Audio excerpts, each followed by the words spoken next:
bậc ở nôn hả vậy này Chắc là ngon lắm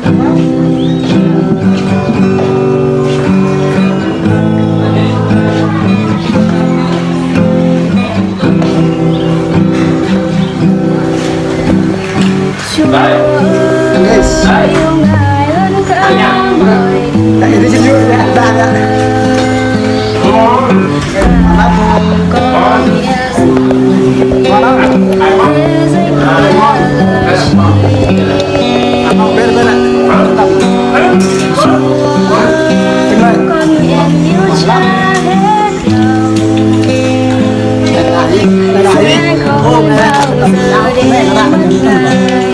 sẽ không bao giờ xa rời tình yêu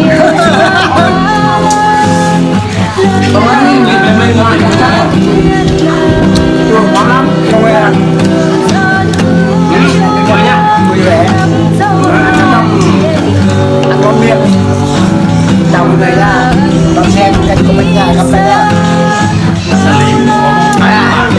bây giờ là rất đông anh em để tập trung vào đó đây là làm buồn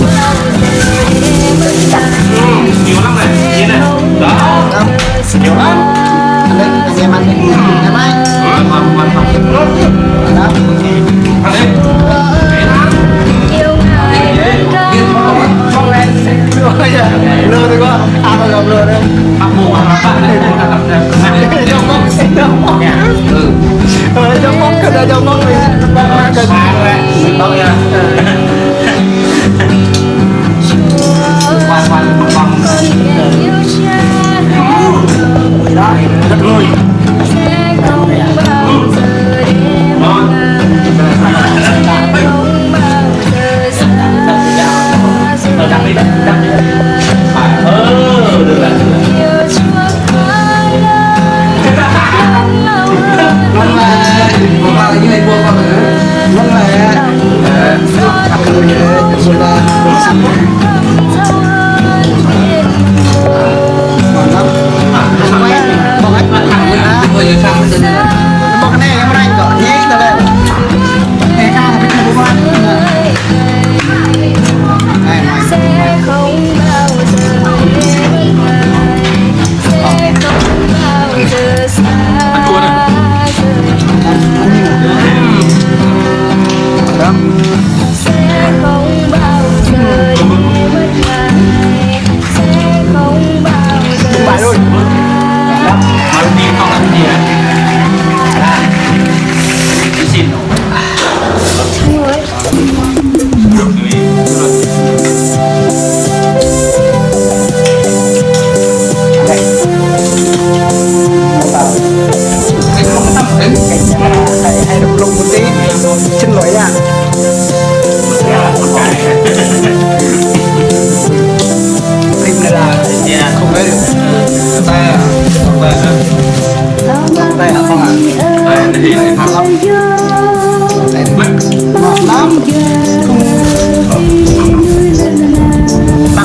cả hai tập này tập này cũng chia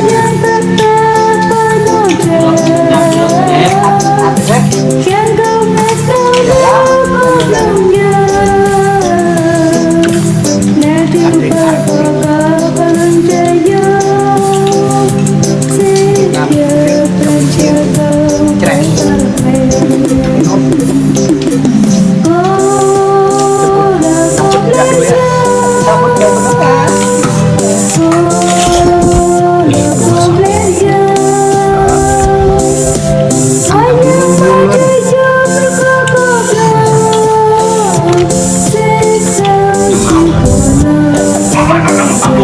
Nè, uống nước này. Nè, đây nha, mời mọi người ăn nha, mời mọi người ăn. Đây, đây, mời mọi người ăn nha. Đây, nhìn nha.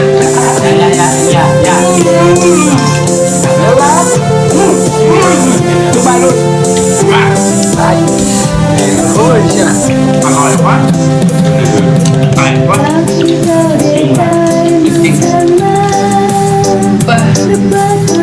thằng ấy mình vào sẵn cho sẵn cái Đấy, sắp hết rồi mọi người ơi, sắp hết rồi, pin là hết nha. Pin nữa là những clip rồi á. Mọi người ủng hộ mình nha, xem clip mình hay là phải đăng ký giúp mình. không ra là cái chất mình nhá biết tiêu YouTube mình ra phải là ký ủng hộ cái thích nhiều vô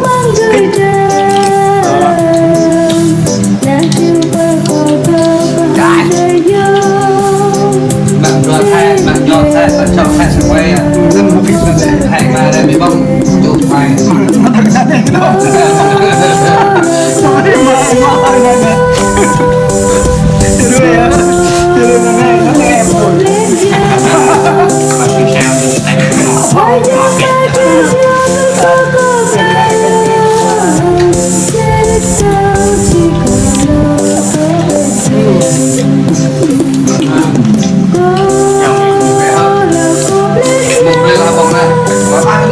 này như muốn mà nuôi mình ta số anh em số là không để ta lại anh cho ai bông nào để ra được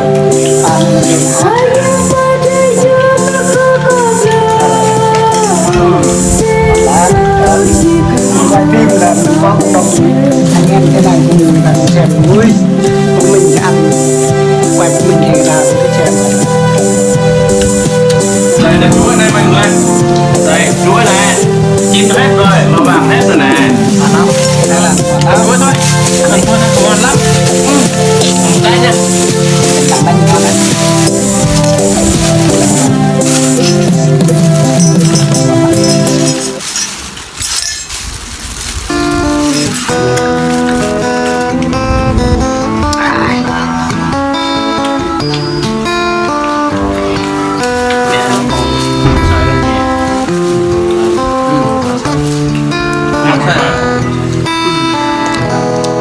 Họ đã xoay cùng lên.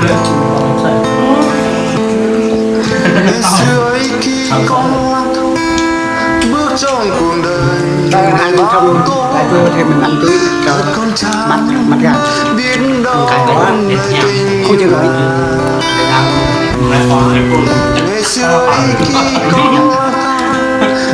cái quân một trăm